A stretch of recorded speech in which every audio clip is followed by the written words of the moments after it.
Sleep challenges with aging. Dawn, your natural hormone balancing specialist, here doing a wellness series on sleep, because sleep is so important to your overall health, but sleep is also important for your weight. And their studies show that if you don't get enough sleep, your stress hormones don't go down, your blood sugar doesn't go down, and you can't burn fat efficiently. So hopefully that gets your attention. Now let's talk a little bit about exercise and diet and how does that connect in with sleep. Well, exercise is super important. And we know if we sit at a desk all day and we're not doing anything, we don't really sleep as well at night. So taking a good vigorous walk, exercise, whatever you want to do, vigorous or not, is going to help you sleep. But what you don't want to do is, I would say, after dinner, 7, 8, 9, you don't want to start doing really intense exercise. So exercise at night could be Pilates, yoga, a little ab work, even some lightweight training, but you don't want to do anything intense. I do some light dancing and stretching and maybe some cat-cow yoga poses, things like that.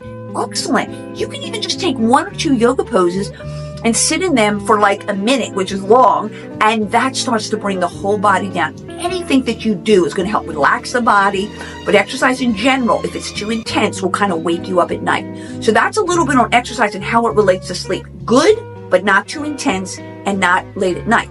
Also, doing any type of real intense activity, like a real excitable call with your girlfriend or a fight with your partner, like none of that stuff. Anything is stimulating is not going to be good for you. Okay? So when it comes to diet, obviously a balanced, good diet is going to help you sleep better, right? We know that. Keeping sugar down, blood sugar down. But let's go over a couple tips.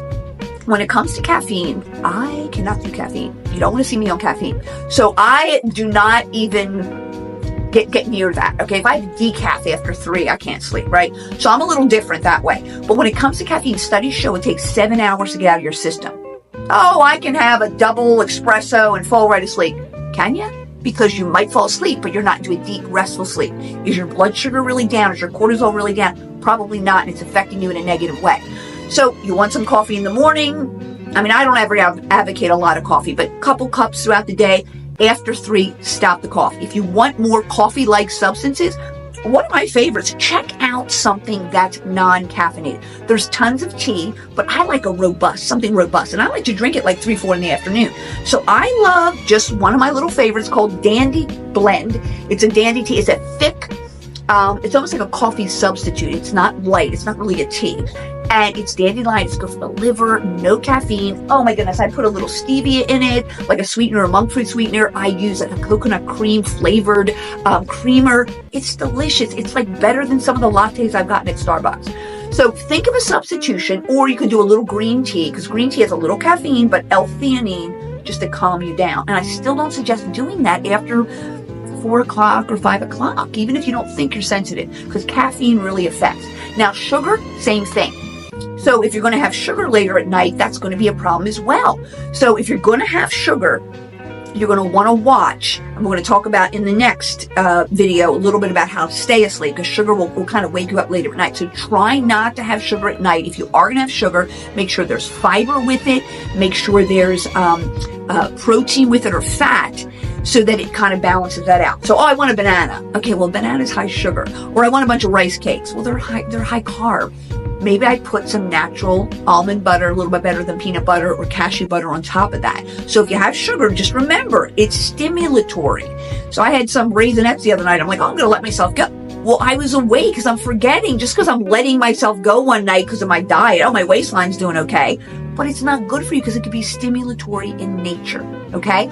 So some supplements that can also help with that. One of our magnesium, one of the best, involved in 350 enzymatic processes in the body. I don't even have time to tell you everything it does.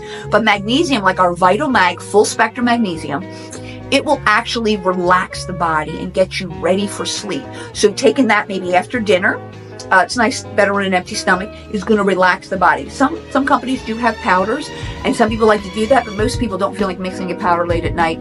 So the magnesium, we also have something called Be Rested. If you really need that extra sleep, talk to your specialist. If you need that little extra edge, we're going to talk about in the next video about our hormone balancing creams and how that helps. But a little bit of magnesium and maybe possibly to be rested. These are things that can help calm the body and relax you, as well as watching the caffeine, the sugar, and looking at your overall exercise plan. Because it's important that you get restful sleep because it helps you be revitalized and it's also going to help your weight. And to be balanced, we like to take the guesswork out of weight loss and wellness, and sleep is a big part of that. Watch for some more tips coming up.